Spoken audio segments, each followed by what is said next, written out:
with ForeverFootballShow.com. We just heard all the great things about the Sounders Corporate Cup. Let's now focus on the All Nations Cup. I'm so proud of this tournament, Sam. It's a beautiful tournament. 36 nations, you said, playing here. Amazing. So tell us a little bit what happened here today.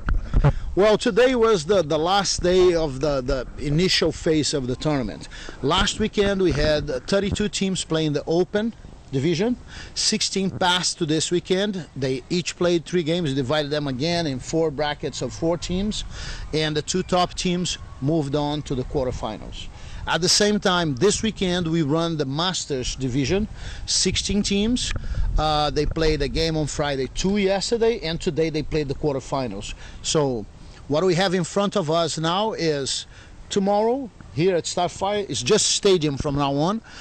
Tomorrow, just in the main stadium. Yeah, just main stadium. From 6:30, the Masters will play their semifinals. Tuesday and Wednesday, the Open will play quarterfinals. The winners of the quarterfinals will play semifinals on Thursday.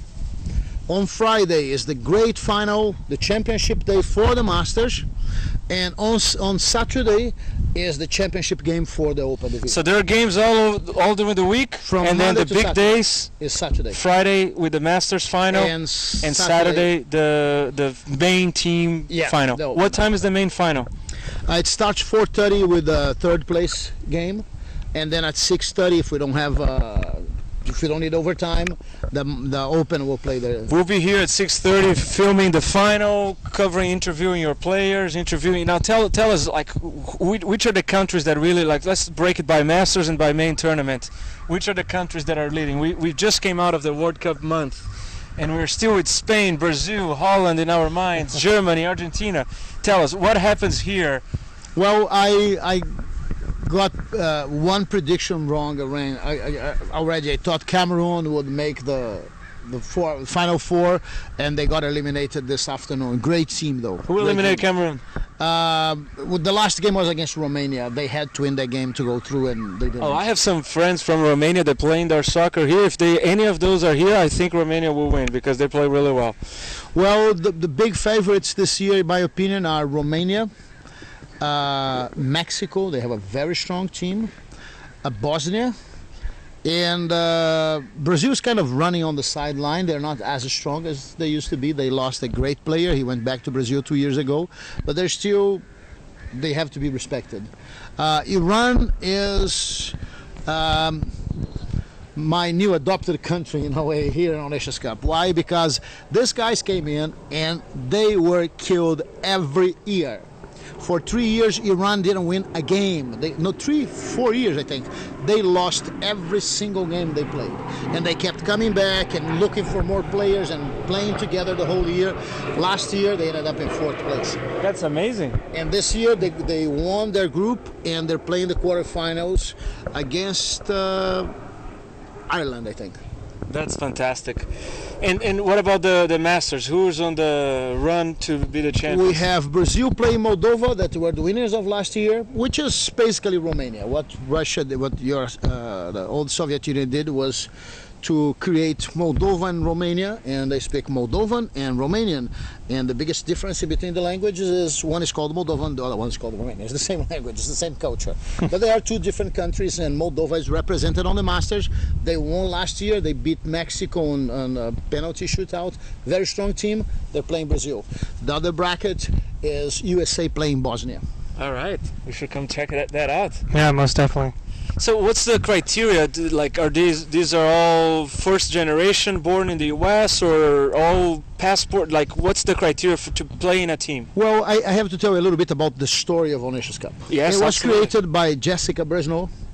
I used to have a Brazilian restaurant in the youth district, and she walked in one day and said, "I'm putting a World Cup together. You're gonna put a Brazilian team in?" And I got really mad. I didn't say anything, but I was just working with a friend on creating a World Cup. So I said, is she copying me and she's asking me to do it?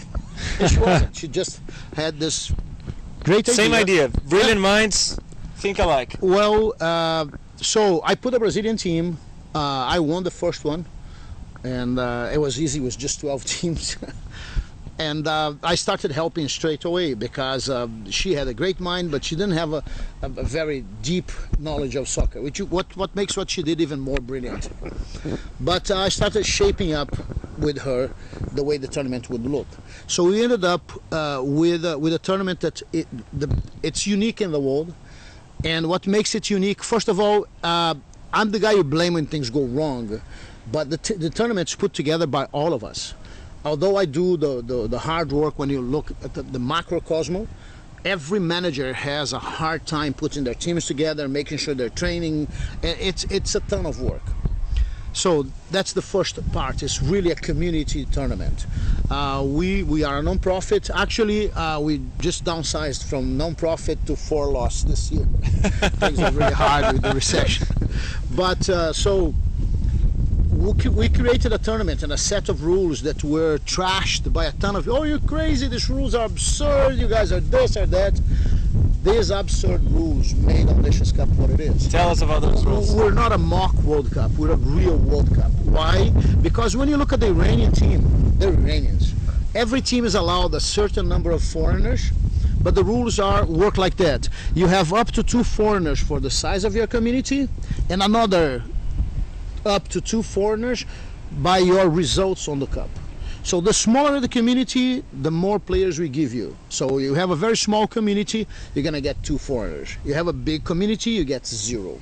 On the other side, you did really well the tournament, you get 0 foreigners. You didn't even move to the second stage, you get 2. Because the foreigners are to help the communities